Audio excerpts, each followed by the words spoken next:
when we talk about financial system, we also said that there are two ways of transferring. One is direct way, and another one is indirect way. Direct way is where the suppliers are directly placing it for the requirement of the borrowers, which can be in the, when it is in a corporate world, it can be in the form of private placement, where you are just supplying money to a group of business people, right? Maybe as an investor or maybe as a lender. So that is something which we talk about. If it happens in a corporate world, that is called as private placement. Okay, and if I'm just giving, no, there can be another way of giving it in directly to a person, like it's a loan, and the specifications will be that you have to pay me. Maybe I gave 10,000. You might say that when you give it back, you have to give me 10,500. It's an agreement that happens between the party. But for our discussion, we would be looking from the industry, from the business, from the corporate, and less of individual transaction, because that is taken to something called as personal finance, a subject that's not coming into our broad discussion. But we can see that suppliers of fund can happen in three ways. One is individuals, business groups, and government bodies, right? And borrowers also, likewise, we have individuals, businesses, and the government body. So this is the introductory part which we discussed in our previous class. Okay. Now we would be going with today's discussion.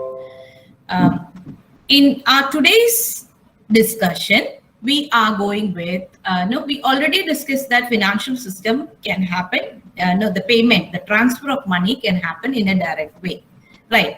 And the second method is transferring of capital in an indirect way, where we will have an intermediary, something called as a financial intermediary. Through them, we are going with the transfer of money to the borrowers. So what is the benefit here? We have an intermediary who will be actually looking into the credibility factor, who would be ensuring the repayment of the money, who would be ensuring the repayment of return for it, or as you say, the interest or dividend, as in the case differing from different types of investment. So here, the second transfer of money can happen through an intermediary. Now, who can be this intermediary? It can be a bank, it can be a life insurance corporation, it can be a mutual fund, right? Or it can be pension fund, different pension funds being created, or it can be post office saving fund, right? So this intermediary is an institution, or it can be an instrument. Basically, we talk about an institution which goes with issuing different types of financial instruments for the transfer of money from the savers to the borrowers. And in return, as we say, the next thing what happens here is, here the surety is this intermediary may be in the form of, say, mutual fund. That's why we learn mutual fund separately for this semester as a module. Mutual fund means when I'm investing in a fund, it is actually a pool of fund created, and this mutual fund company will be giving a return for me as an investor. But how do they make that return? Basically by supplying the money to, see this process, by supplying the money to the firms. And when they lend it to firms, definitely firms would be paying an interest to them, and which in turn will give me a return from the intermediary. Say, for example, I bought a mutual fund by investing 10,000 rupees in, say, HDFC mutual fund. So that HDFC mutual fund is plotted by the mutual fund company under the umbrella of HDFC, right? Housing Development Corporation, Finance Corporation of India. And what happens here is HDFC is in turn using this money to lend to different corporates or companies for meeting their capital requirement. As a return, what they would be doing is they will be paying an interest for the amount they have borrowed to the financial intermediary. And a portion of that, maybe they will not pay the whole thing as an interest to the as you say, the supplier of the fund. Why? Because they have to take up their profit. They have done an activity. They have some commission which they have to take for their activity, and the remaining will be paid to the person who has supplied fund to the intermediary. This is how it happens. So there is no direct transfer. So maybe the percentage of return you get can be little less because there is an intermediary who ensures this and who does the business in between as a connecting link between the savers and the borrower. But the benefit is you are being assured, you know the credibility of the investor, because this intermediary would be a popular bank or financial institution or non-banking company or banking company. So people are almost no, they have that surety that their principal amount and the return is getting back. They would be given back. So that is the benefit of having an intermediary, right? So in case of indirect transfer, the particular thing what you have to understand is there is an intermediary in between the saver and the borrower. So which is actually set to happen in a financial system, in a financial market. So transferring of fund can be of two ways. One is directly transferring, that is direct linkage between the savers and the borrowers, or it can be indirectly with the help of an intermediary.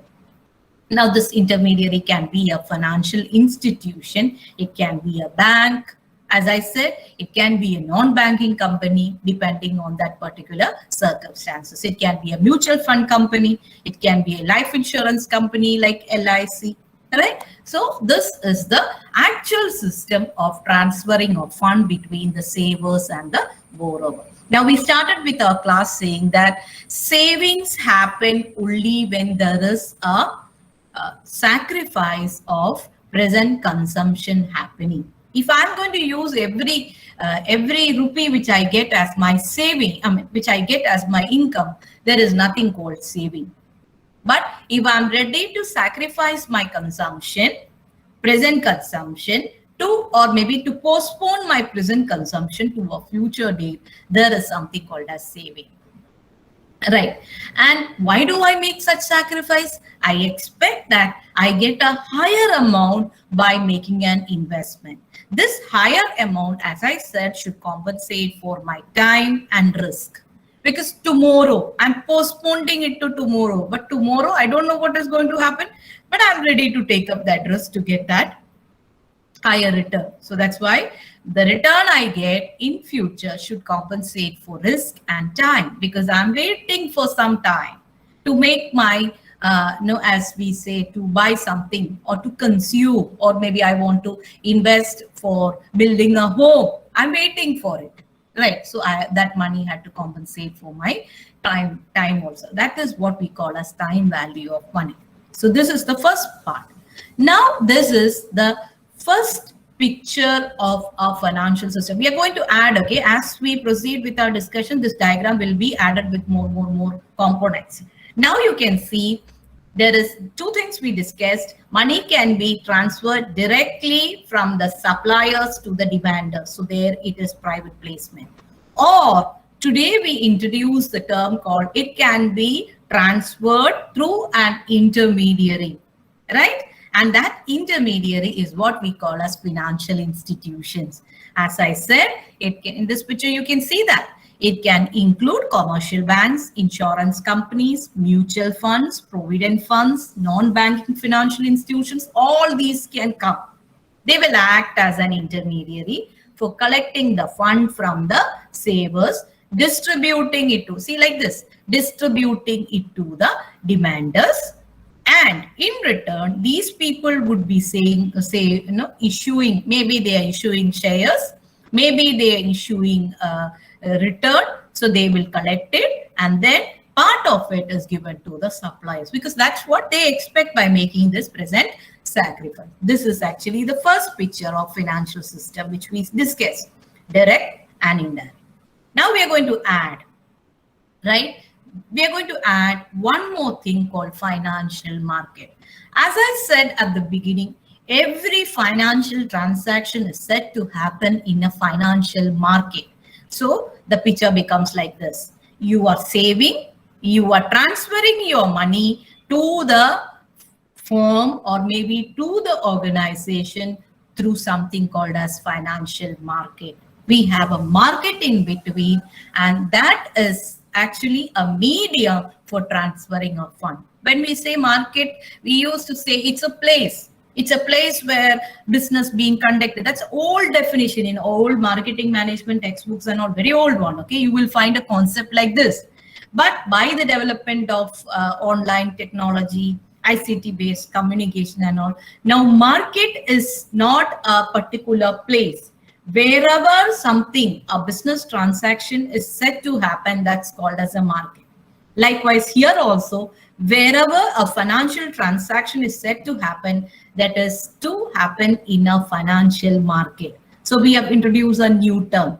Money can be transferred directly through a financial market. We have introduced that term. Earlier in our discussion, we said it can be direct or it can be indirect. If it is indirect, it can be through an intermediary. So we learned a word, financial intermediary. Remember this picture also.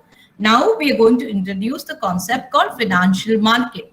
Whenever there is a transfer of money happening, we say that it happens through a financial market. It's not like you put in your pocket this money. No, at least there would be a financial institution who will help in the transfer of the money. So that's why we say that every financial transaction happen in something called as a financial market. Buying, selling, all these will happen in the financial market. So this is the third component which we learned. Okay, first we learned there can be direct transfer of money, or there can be indirect transfer of money with the help of an intermediary. And whenever there is the third one which we are learning is whenever there is a transfer, it happens through a financial market. So I have introduced a new term into our diagram, which is called a financial market. I hope you are there. I am just presenting this as a story so that you will never forget.